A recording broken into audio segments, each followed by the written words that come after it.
20 years. It's been almost 20 years since the Sennheiser HD650 headphones were released. And in this video, I'm going to talk about how have they held up since that time, why are they a classic, and are they still worth buying in 2022? Let's get it.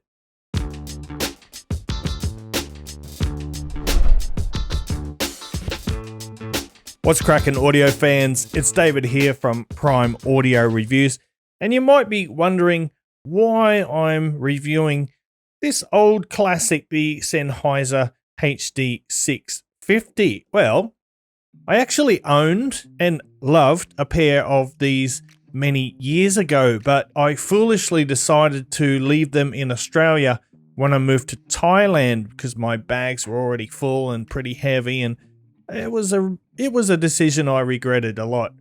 So when Voon Audio got in touch with me and asked me if I'd be interested in reviewing the HD650, obviously I jumped at the chance. And you might be wondering, who is Voon Audio? Well, let me tell you, you might not have heard of them before, but they are officially authorized by Sennheiser, and they only sell 100% authentic and authorized products. Now that checks out. I checked out the QR codes on the box and they checked out, and obviously I'm familiar with these headphones and these are the real deal. It's not hard to tell, especially when you start listening to them. So Voon Audio, fully authorized. At the moment they've got only Sennheiser, but in the future they're going to have other high-end brands as well, like Bang & Olufsen, Audio-Technica, etc. and Bose. They offer free worldwide and same-day shipping, a 30 days no reason return policy, and a free 1-year warranty with every purchase. And lastly, they've got some great Christmas and New Year sales happening right now, and they also have got some specially designed Christmas gift boxes for the Momentum True Wireless 3 and the CX Plus Wireless. So head over to Voon Audio today and take a look around before the sale ends. Links in the description. Now, this video is not sponsored by Voon Audio, but they did send me these headphones. Right, now on with the review. And as always, I'll start with the price. And the price of the Sennheiser HD650 is $329. In terms of the driver, you're looking at a 42mm dynamic driver and a nominal impedance of 300 ohms. In terms of design, well, they're a classic. You must have seen these before in photos or videos.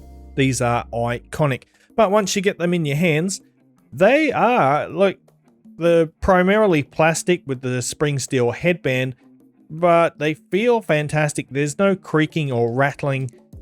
Well, you can. No, there's no noise when you're wearing them. They're super comfortable for me. I have a somewhat smallish head. Some people might find the clamping force a little tight, but for me, I can wear these all day long, and yeah, that's not an issue for me whatsoever. But yeah, overall, look at the amount of adjustment that you get. That is massive. Massive. Anyway, yeah, build quality is excellent. And when it comes to the cable, it's long. It's a 3-meter cable. Yes, it is detachable, which is awesome. You can replace it if you want. So 3-meter cable, it's not exactly ideal for portability, but then again, neither are open back headphones. They're not designed for portability or with portability in mind. So you got this 3-meter long cable. It's a pretty ordinary type of cable, but it handles nicely. It doesn't have any microphonics, and it terminates in this 6.35mm plug. But in the box, there is actually a 3.5mm adapter as well, so you're pretty right in terms of connectivity.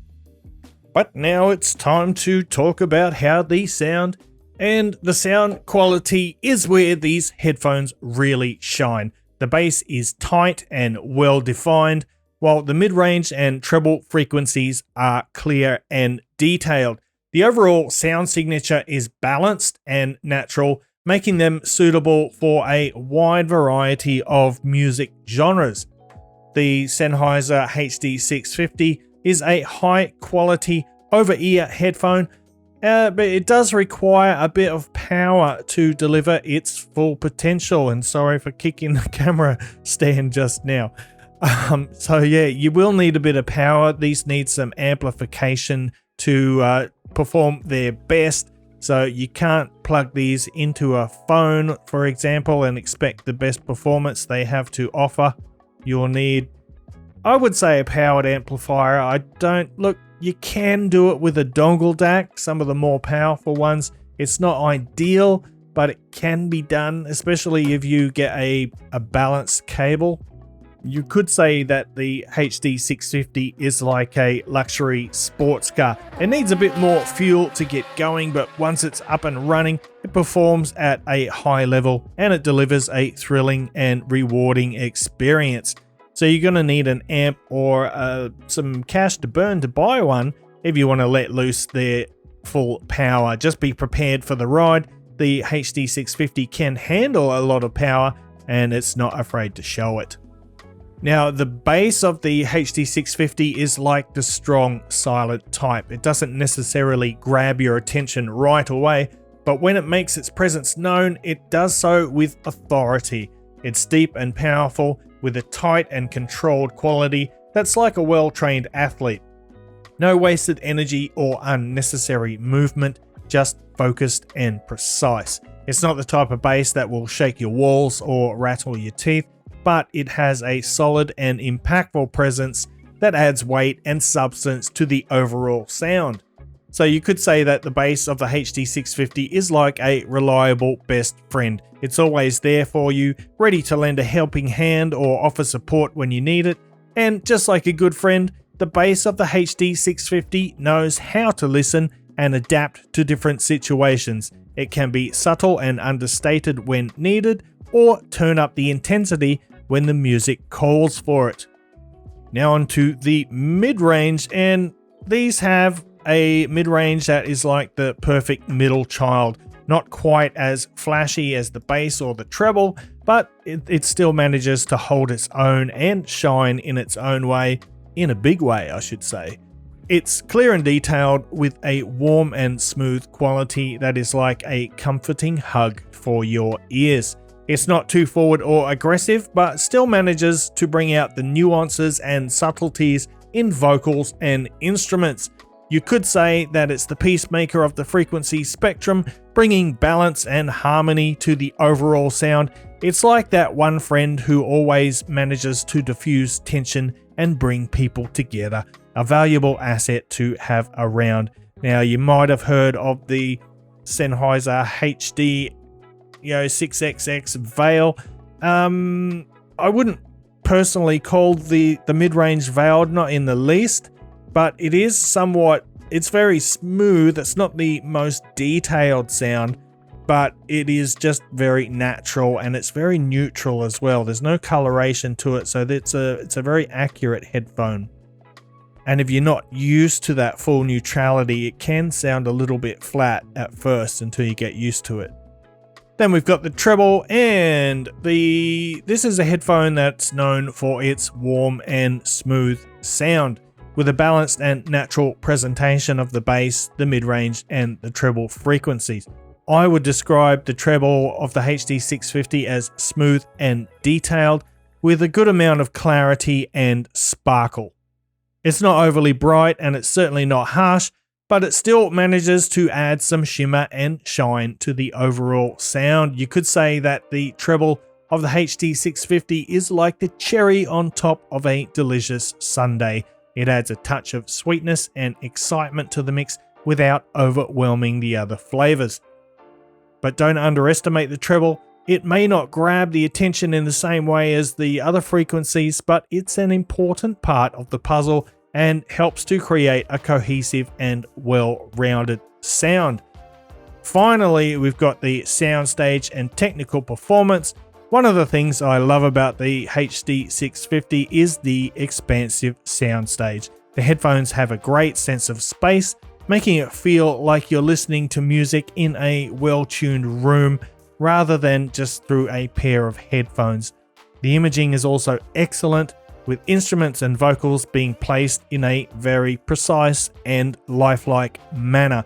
So, soundstage is fairly expansive. It's not as wide as some other headphones can do, but it's a very convincing and very lifelike soundstage. Now, I want to do a couple of real quick comparisons.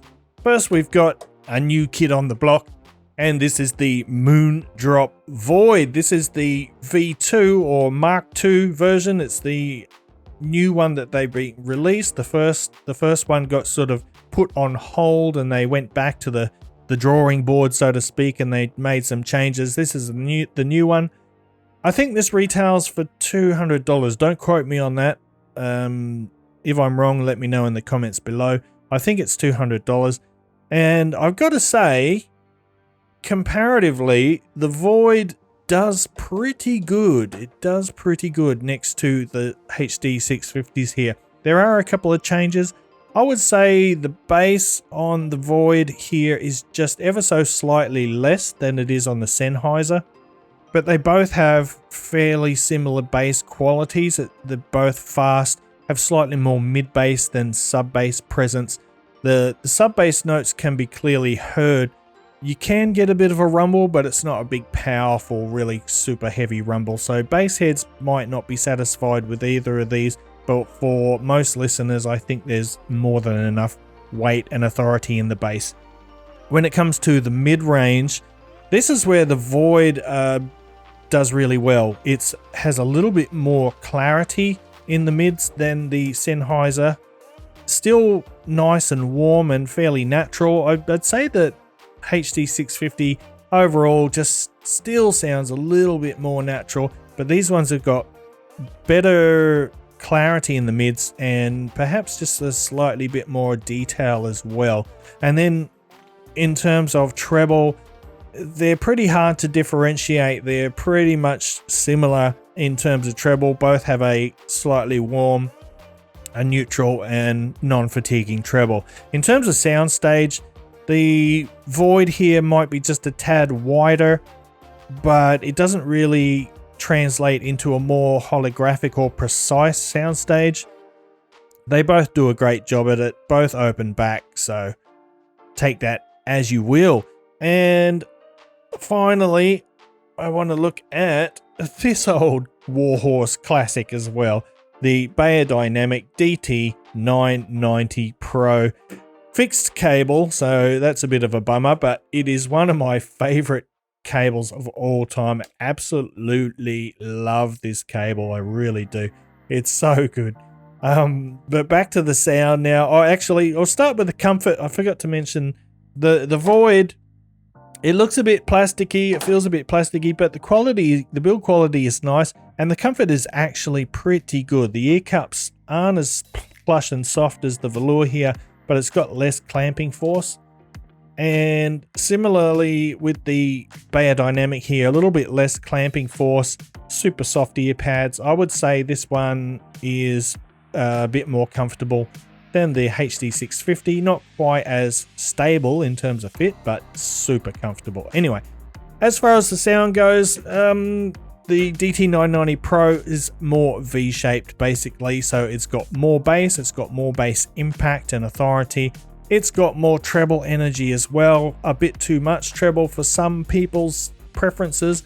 I don't have a problem with it. I think they sound fantastic. They're very dynamic sounding headphone. The mid-range has excellent clarity and good articulation, good detail, etc. Perhaps not quite as natural sounding as the Sennheiser. Definitely a little more recessed, not as forward in the mix as they are on the Sennheiser, but overall really good. Different kind of sound though, not as entirely accurate as the HD650, but still very good timbre throughout. So that, ladies and gentlemen, is the Sennheiser HD650. Now, do I think they are worth buying in 2022? You know what, I wasn't sure because it's been a few years since I last heard them but I think they are absolutely still 100% relevant, definitely worthwhile. Look, if I were to choose between the Void and the Sennheiser here, that would be a tough decision, especially considering if I was right about the price, especially considering the Void here is significantly less expensive. But really, this is a classic, and there's a lot of good reasons for that. I think they are fantastic. And I think if you're in the market for a pair of high-end headphones, I highly recommend giving the HD650s a try. And I'm going to wrap it up there, guys. Thanks for watching the video. Don't forget to check down below. I've got links to where you can get these, as well as the full link to the full written review, my social media channels, all that stuff. Think I've covered everything. So until next time, I'll see you later.